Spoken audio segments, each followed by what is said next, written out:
whether the person's a customer or not, is the brand experience. Everything that they go through and every interaction related to your brand, your company, is going to create an emotion. Who made the console orange? Do I look orange? I didn't touch it. Orange is not my color. Not me.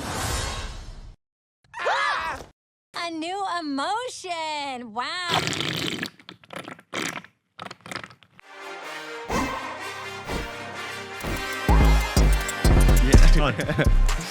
Ladies and gentlemen, ladies and gentlemen, ladies and gentlemen, ladies and...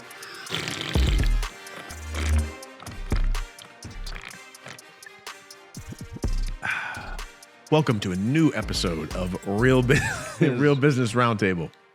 Today's episode is about, is the hook and reel worth the catch? Yay! Now, it's like those kids show openings. Now, this popped in my head because I was recently solicited. Now, the folks at home probably deal with this all the time. You get an email. In the subject line, it says something like "past due." Oh, that's what. Yeah. I got the spam. Now, just for the record, I'm not one of these. Can I say? Yeah, I don't know. I'm not one of these that complains about getting spam email. You get these older guys where their prime was in the 90s in the tech industry. They take spam so seriously. How dare you email me? Nobody got hurt. What? Why are you crying about receiving an email? Don't you have bigger and better things to worry about? Okay, don't shit on them. Let's just get on with it. Why? Do not call list. So I received a spam email. I received an email that was spam, and it said something like, concern. Yeah, past due. It said concern or past due. I'm like, what? Did my credit card not go through? What's going on? I'm concerned. I open up the email. Complete solicitation. Now, this company has been trying to do business with me. I get it. You're trying to get more opens. So the reason why today's episode is called, Is the Hook and Reel Worth the Catch? Is the user experience and the emotions associated with tactics need to be kept in mind before executing them. It's not always a numbers game, because if in sales and marketing and business development, if you're just thinking numbers, you're not thinking about the human aspect and how that person is going to digest those tactics.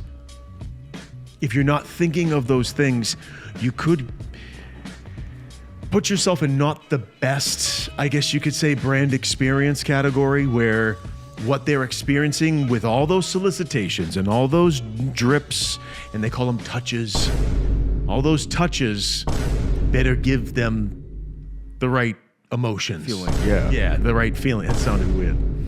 I'm talking about solicitation touches. If it's going to be LinkedIn, email, text, that's the touch. Every time you send an email is a touch. Every time you communicate with a potential customer, that is considered a touch. Not to go out of context at all for others. So we've all heard of bait and switch. Think about it. There's a sale today. Everything is 2 pennies. And then you go in there. They're like, oh, well, everything in this box. Yeah. And you get there and you're like, I'm ready to buy the whole store. What's 2 pennies? What do I need? Let's start shopping. Oh, no. It's just in this basket. And you look in the basket and, you know, it's a rubber bouncy ball, a lollipop, and a bag of chips. And they're like, everything in the store is regular price. I'm giving you guys an example. Wait, you know what? The first thing I think of is some furniture stores will always say going out of business, final sale, but then they'll still be in business. Oh my goodness. They'll still be in business. It's like, oh, the final sale actually saved our company. we don't, it's like, what? It's like, what are you doing? When you do that, you have to, guys, entrepreneurs, listen up. When you execute a tactic, think about what emotion that is going to create. How are you going to make the receiver feel that you just duped?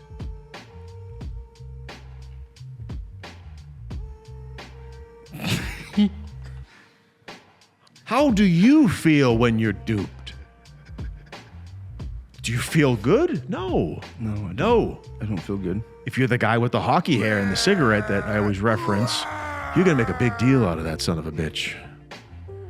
You're going to open up your Marlboros and you're going to be like, motherfucker, this dude, these motherfuckers. Now, that guy's going to be angry. He's going to be outside of your store smoking a butt, thinking about how he's going to smash your windows out in the middle of the night.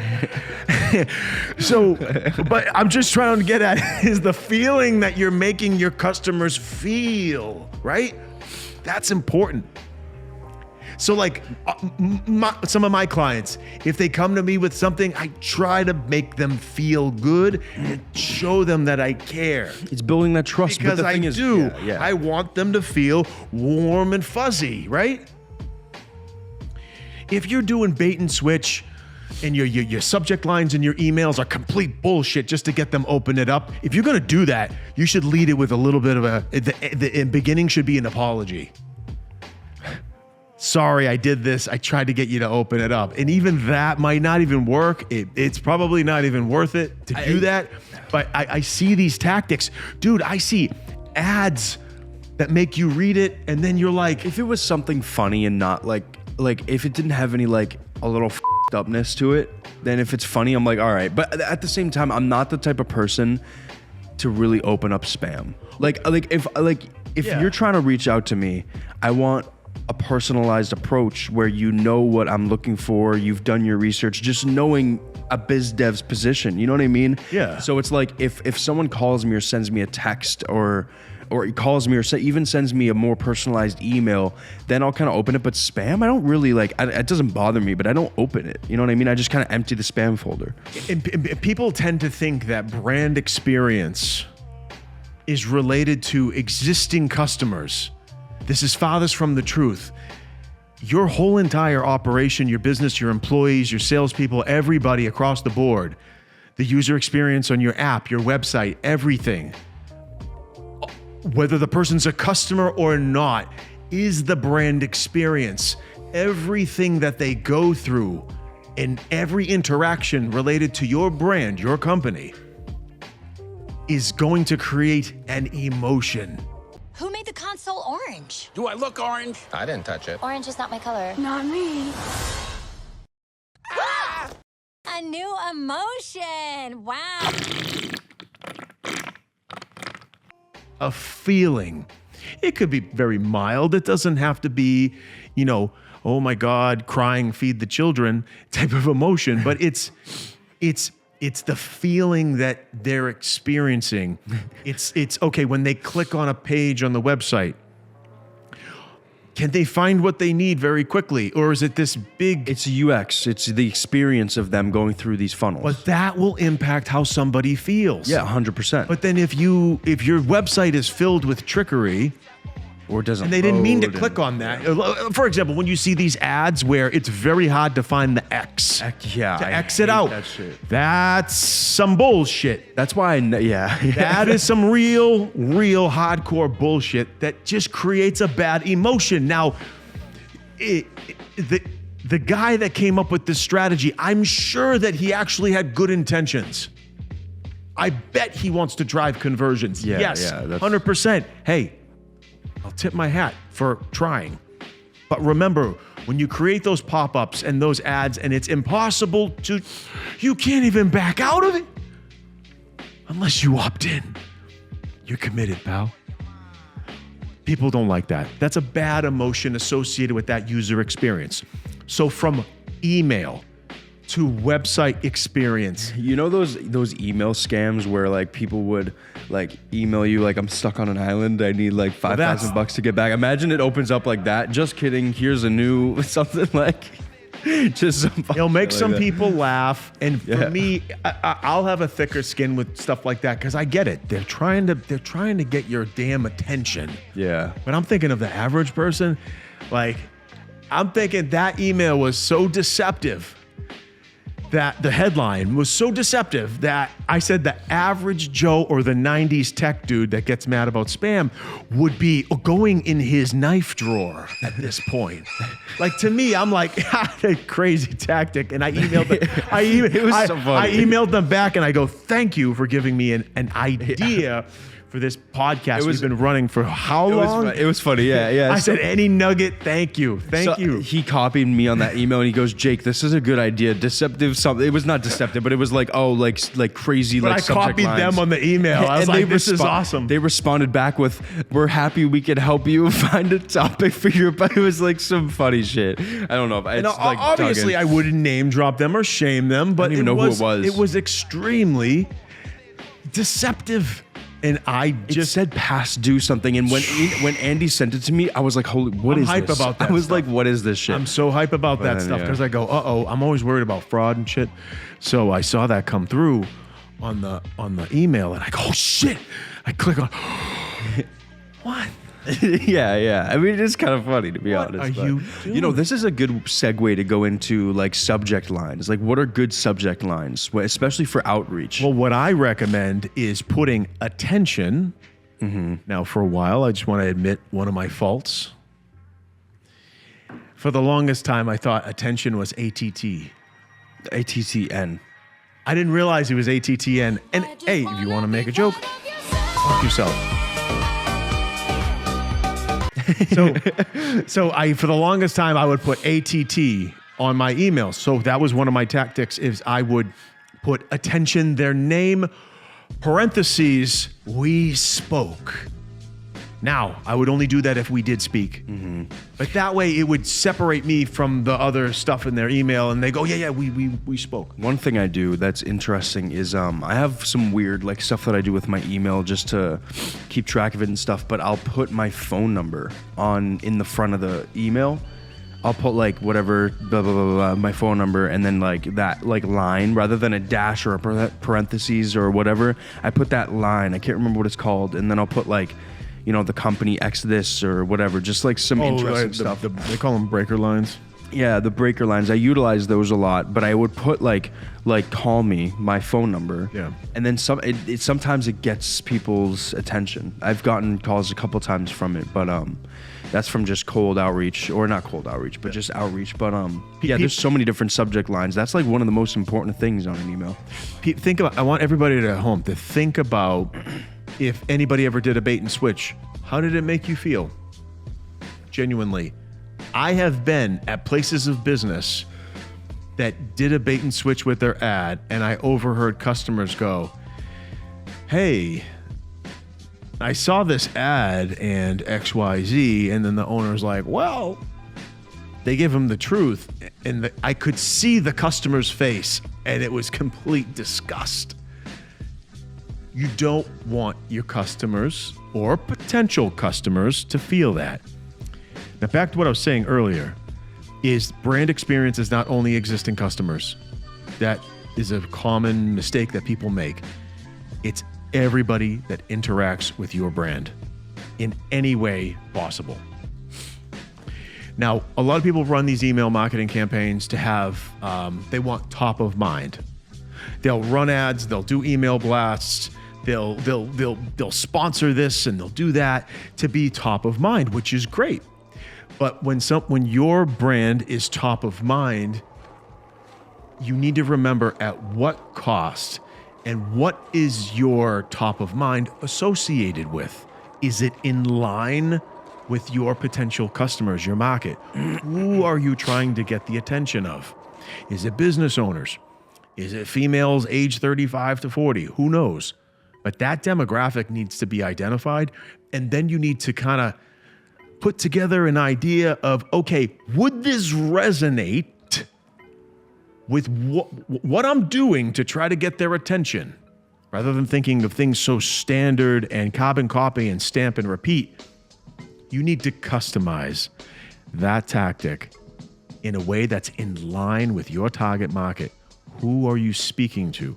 Who are you trying to get the attention of? Okay? So that drip, drip, drip will get top of mind attention. But remember, that tactic has a cost associated with it. And sometimes that cost is negative. Yeah.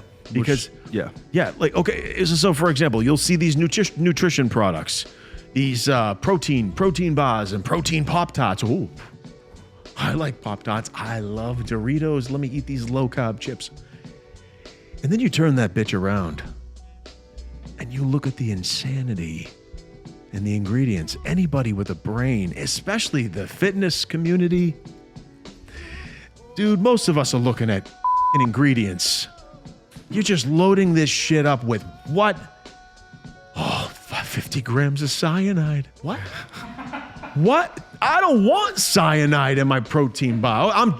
For the record, I'm joking. You cannot eat cyanide. It was a joke. Legal disclaimer. Hold on.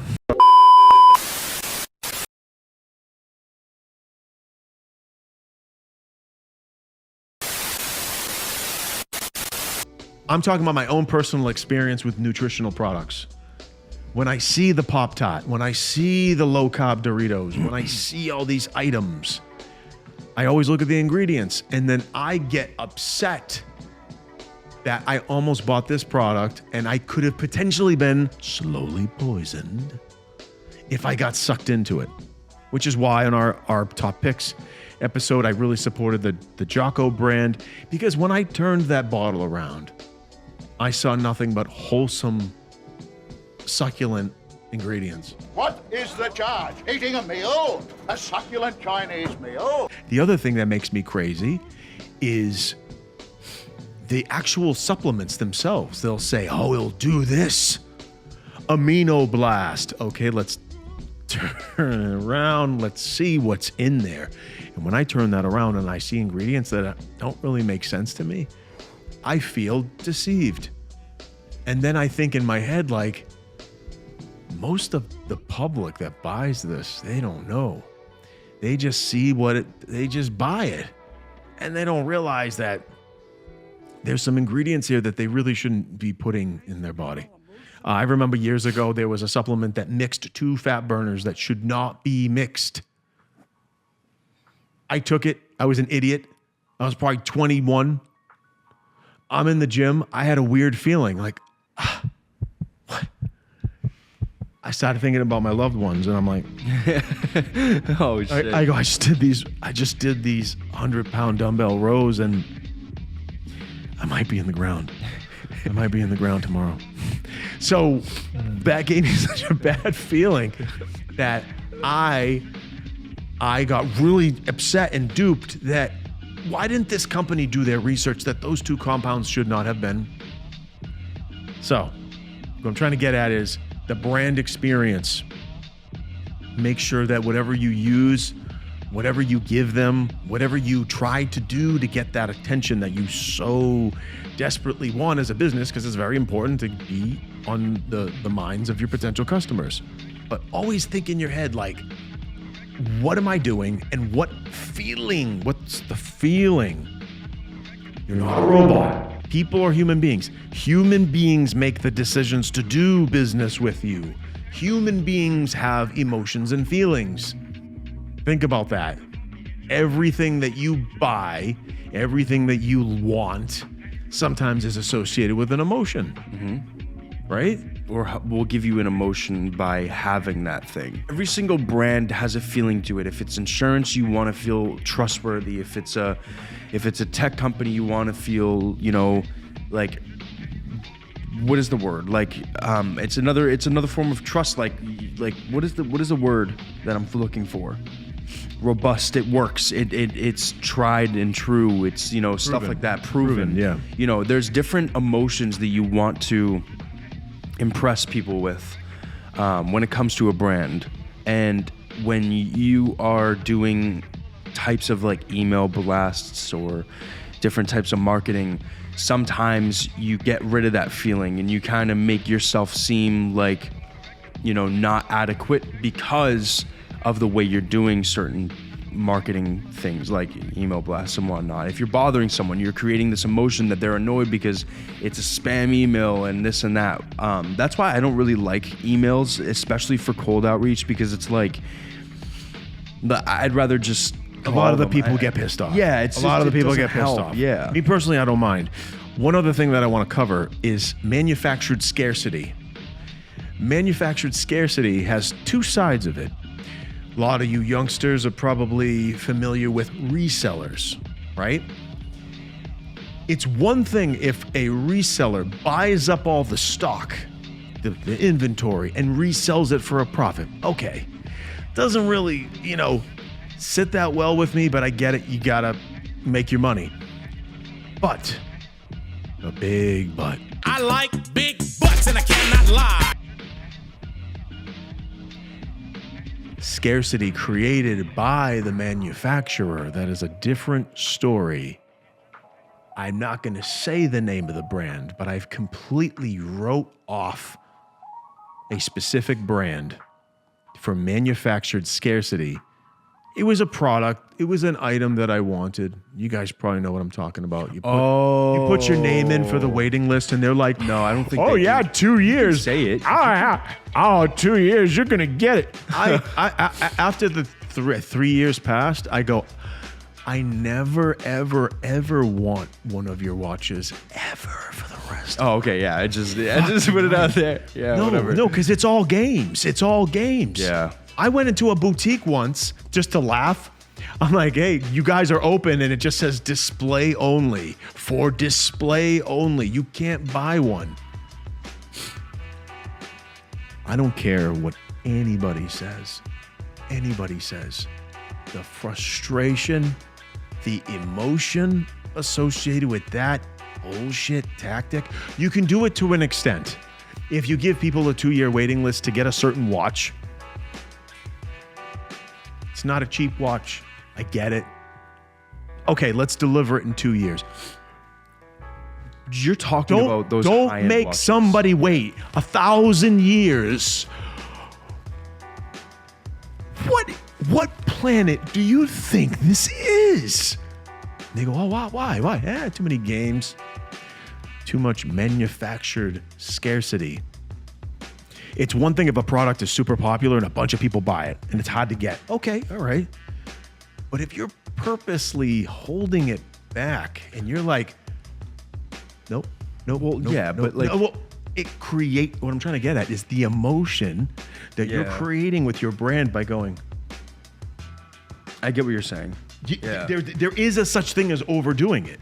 I think there's a fine line between, okay, we want a high-end product that's rare. I think that so just you're talking about like a high-end, high-ticket product, like something that, 30, 40, 5,000. Like the PS5, I guarantee that pissed off Sony. Yeah. Oh, 100%. And that's why they did the programs that you ended up doing. Yeah. But the thing is with like watches, like especially like upper echelon type of watches, they don't make that many of them. So it's like there's a wait list. But don't say there's a 2-year wait list when it's been 5-6 years. Yeah, that's just crazy. Well, that's for certain brands, though. Why? I think. I don't know. I could be wrong. I haven't. What Yeah. the Why? Thank you so much for joining us today on Real Business Roundtable. We hope you enjoyed today's episode. Please like, subscribe, turn on post notifications to get notified every single time we post a new episode. Check us out on Instagram for updates and more. Peace out. See you next time.